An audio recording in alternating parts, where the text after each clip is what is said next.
The Bible says that forget not the stone out of which you were healed. People forget so quick in life. Many people have short memory. I have learned over the years not to forget where I have come from. And it is a curse to forget. It is unrighteous to forget. The Bible says God is not unrighteous to forget your labor of love.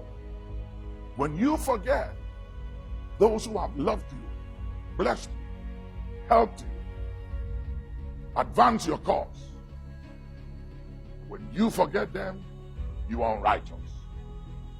But when you remember those who helped you and have loved you and cared for you, and you show gratitude, it gives you longevity. Gratitude gives longevity, and ingratitude will cut you short. So learn to be grateful. Learn to be thankful. Learn to remember. Don't forget where you came from. So many people in life forget the person who helped them. They forget those who connected them, gave them exposure, introduced them, took their hand, and took them somewhere. As soon as they arrive at the point in life, they think they've made it. In life, you can never hit the height of life till you get out of it. There's always room for improvement. So don't be satisfied with where you are, and don't show ingratitude because you think you don't need the man or the woman, the boy or the girl who helped you when you needed that help. Show gratitude. Remember people. Help people. Learn to say thank you. Have an attitude of gratitude and thanksgiving. It will take you far. Some people think they have arrived, but when they get to heaven, they realize that they were just operating at 20 or 30% of their capacity and didn't use 70% or 80% of their capacity. And you know why? Because they got stuck at the place of 70, at the place of 60, 50, or 30% of their capacity. Why? Because whenever you think you don't need anybody, you've arrived, you've made it, you are successful, you stop growing, and you begin to diminish, you begin to die. If you want to live, don't want to diminish, and don't want to die, keep showing gratitude. And remember where you came from. Remember others. Every now and then, God will say to David, remember, David, that you are a shepherd boy.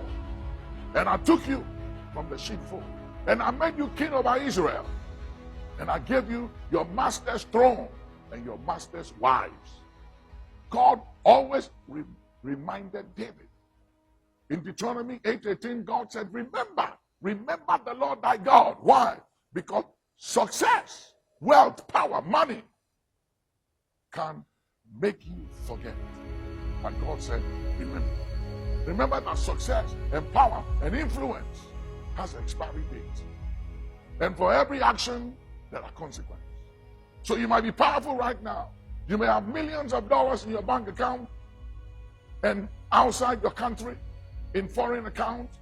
You may have houses in your country, in other places. You may be the biggest guy or lady or man or woman in town. You may have everything. Maybe you are mega.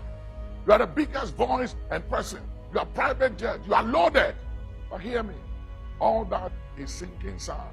God has no regards for material things. Because you know something? Let me show you God's value of money. The streets in heaven, they are made of gold. That is how insignificant money is to God. He sees money as nothing.